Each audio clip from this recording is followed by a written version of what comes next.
So, hello. So, magandang umaga po sa ating lahat. Maraming salamat po, lalong-lalo na sa ating mga kapulisan sa patuloy na mag-maintain ng ating seguridad sa paligid. So, muli, nandito po tayo, patuloy na lumalaban at nagpapahayag ng ating saloobin sa tapat ng Korte Suprema, kung saan ito na lang ang tanging pag-asa sa ngayon ng sambayanang Pilipino para mapakinggan ang ating hinaing sa dinadanas nating kahirapan, krisis, korupsyon sa bansa natin. So ngayon, bigyan ko kayo ng update.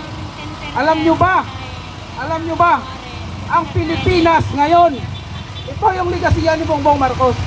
Ang ng Pilipinas ngayon ay pangatlo nung nakaraan, pang-walo pa yata. Ngayon, mag-update kayo, pangatlo na ang Pilipinas sa pinakakurap sa buong mundo.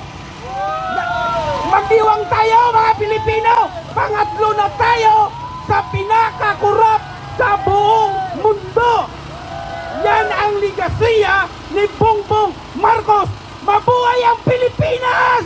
Putang ina! Alam na ako, sabi nga ng mga kababayan natin, kumari lang kung meron pa tayong ibang bansa, aalis na kami sa Pilipinas at lilipat kung meron man tayong bansa dahil nakakahiya na sa panahon ngayon. Nakakahiya na ang Pilipinas, ang kalagayan natin sa buong mundo. Nakatutok ang iba't ibang bansa sa kalagayan natin ngayon. Lalong-lalo na yung ating mga bayani na patuloy nakikipaglaban, nagtatrabaho sa ibang bansa, mga OFW natin. Sayang ang kanilang sakripisyo. Taturingan pa naman natin silang mga bayani. Tayo, ang Pilipinas ngayon, ay binubuhay na lang ng ating mga bayaning OFW. Wala nang pag-asa. Bagsak na ekonomiya natin. Ngayon, Korte Suprema, ito po ay hindi kami titigil sa aming pinaglalaban para sa petisyon ng habeas corpus. So, matagal na po namin ito, taon na. Nawa ay mapakinggan ninyo ang boses ng sambayanang Pilipino. Kami po ay patuloy na lalago sa mga isang araw pa, sa susunod na araw pa. Nawa ay maaksyonan po ninyo ang panawagan. Huwag naman po dumating sa punto na ang mga Pilipino ay magsawa na sa kakahintay ng inyong aksyon o inyong tugon. Ang respeto namin at pag-asa ay nasa inyo na lang. Wala na po kaming ibang malalapitan kundi kayo lamang, Korte Suprema. Sa mga mambabatas natin sa Kongreso, total wala naman kayong kwenta eh. Kongreso walang kwenta. Ang Kongreso ay isa sa nagpapahirap at nagpapalugmok sa ekonomiya ng bansa at sa kalagayan ng bansa natin, ang Kongreso. Dahil lahat ng mga halos na andyan, puro magnanakaw. Tama! Tama! Tama! Mga kababayan, ano ba ang pinakamagandang hatol sa Kongreso? Maganda siguro, tanggalin ang Kongreso na yan. I-abolis na yan. Wala naman kayong kwenta sa mamamayang Pilipino. Sunugin! Ha? Hindi nyo ginagawa ang inyong trabaho. Nakapokus kayo sa mga pansariling interest ninyo. Sunugin! Kung paano kayo baka pagnakaw sa pera ng taong bayan at kung paano ninyo maproteksyonan ang inyong mga pansariling interest. Yan ang katotohanan. Wala kayong intensyon na maglingkod.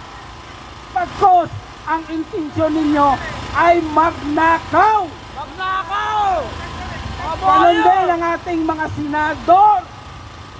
Ilan pili lang sa daliri ang matitino. Ang kakapal na mukha ninyo. Tumanda na kayo sa politiko, lalong-lalo dyan sa Senado. Huwag niyo gawin itbulaga ang Senado. Huwag niyong gawing komedya ang buhay ng mamamayang Pilipino. Kung hindi niyo na kaya gampanan ang inyong mga trabaho, pwede naman kayong mag-resign na lang. Ganun lang yun. Kaya mga kababayan, gusto kong ito isa sa aking talagang itinutulak at ito na pinapanawagan sa social media na suportahan natin ang parusang kamatayan. Payag ba kayo, sangayon ba kayo sa parusang kamatayan para sa mga magnanakaw sa kaban ng bayan? Ayan! Ayan, walang ibang sagot sa problema ng bansa nating ito, kundi parusang kamatayan lamang. Kasi pag merong parusang kamatayan at meron tayong sasampulan katulad ng mga ibang bansa dyan na may parusang kamatayan kaya umuunlad ang bansa nila, walang magtatangka o maglalakas loob na politiko na magnakaw at walang magtatangkang oligarko na makikipagsabwatan para pagnakawan ang mamamayang Pilipino. Parusang kamatayan lang, tapos pugot ulo para walang gastos. Pag firing squad, mahal ang bala. Pag electric chair, mahal ang kuryente. Paano pa tayo baka pugot ulo? Isa ako sa magboboluntaryo, pupugot ang ulo ng lahat ng kurap na magnanakaw sa kaban ng bayan. Magboboluntaryo ako bilang isang pirtugo. Tandaan nyo, kahit araw-araw, pupugot ako ng ulo ng mga magnanakaw sa kaban ng bayan. Gagawin ko yun. Libre! In public! Yun lamang po. Tuloy lang po tayo mga kababayan ko. Huwag po tayo magsawa. Malapit na po. Malapit na po ang panahon ng pagkakaisa. Makakamit natin ang panalo. So, sa ngayon, tuloy lang po tayo. Huwag po tayo manghinaan na loob. At may mga magandang balita na magkakaisa rin tayong lahat para maipanalo natin ang laban na ito. Mabuhay ang sambayan ng Pilipino! Mabuhay ang sambayan ng Pilipino! Mabuhay ang DRS! Maraming salamat!